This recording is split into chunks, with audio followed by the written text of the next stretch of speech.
हमारे साथ नेता प्रतिपक्ष तेजस्वी यादव हैं, जिनसे हम बात करेंगे। ये बताइए, आपने इंटरव्यू कई दिए होंगे, लेकिन ऐसे मौसम में और ऐसी हंसी वादियों में मुझे लगता है कि पहला इंटरव्यू है। देखिए, मौसम जो है बहुत ही सुहाना है और जहां हम खड़े हैं आप देख सकते हैं क्या हरियाली है, क्या लैंडस्केप है। आप इस जगह को आप कह सकते हैं मिनी स्कॉटलैंड भी आप कह सकते हैं। शायद सरकार की नज़र नहीं गई पिछले 20 सालों में। सरकार की नज़र ना टूरिज्म पे गई है, ना बिहार के विकास पे गई है, ना शिक्षा, ना रोजगार, ना लॉ एंड ऑर्डर को दुरुस्त करने में गई है। सरकार की नज़र केवल भ्रष्टाचार बढ़ाने में और अपराध को बढ़ाने में ही गई है और दूसरे सरकारों को गाली देने में गई है, जो सच्चाई है।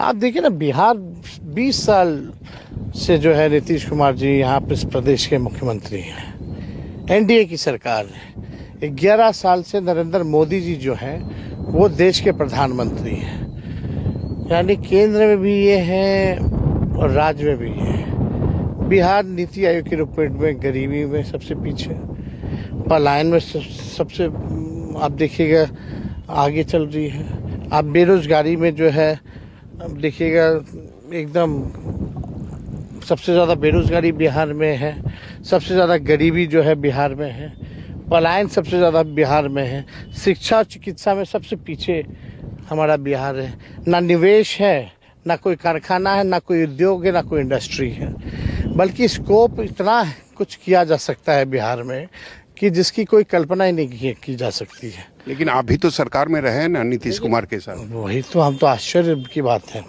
जब हम बोलते थे पॉसिबल है, रिक्त पद हैं, भर दो भाई भर दो, तो नीतीश जी बोलते थे कि कहाँ से बढ़ेंगे। हम बोलते थे 10 लाख हम देंगे, तो बोलते थे कहाँ से, अपने बाप के पास से लाएगा क्या, असंभव है। उनसे हमने करवाया संभव। जब हम 17 महीने रहे 5 लाख लोगों को नौकरी मिली, 3.5 लाख लोगों को नौकरी प्रक्रियाधीन हम करा के आए, 4.5 लाख नियोजित शिक्षकों को हम लोगों ने जो है राजकीय कर्मी का दर्जा हम लोगों ने दिया।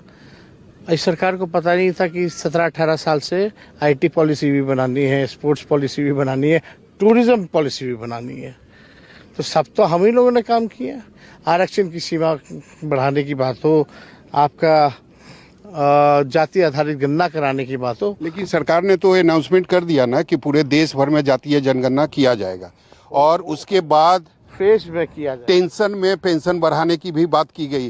तो पीछे पीछे आपको नहीं लगता कि जो मुद्दा आप उठाते आ रहे हैं वो सरकार भी आपसे छीनने का काम कर रही है? मुझे लगता है कि आने वाले दिनों में बिहार की महिलाओं के लिए भी कोई बड़ी सौगात की घोषणा बिहार सरकार कर दे। भारत सरकार के प्रधानमंत्री जी से भी हम लोग मिले थे, जाति जनगणना के बारे में भी कहते थे। तब तो मना कर दिया, राज्यसभा लोकसभा में मना कर दिया था उनके सरकार के लोगों ने कि नहीं होगा। यही प्रधानमंत्री कहते थे आपसी जात जात में विद्वेष पैदा होगा। अब क्या होगा कि नहीं होगा? तो ये सरकार नकलची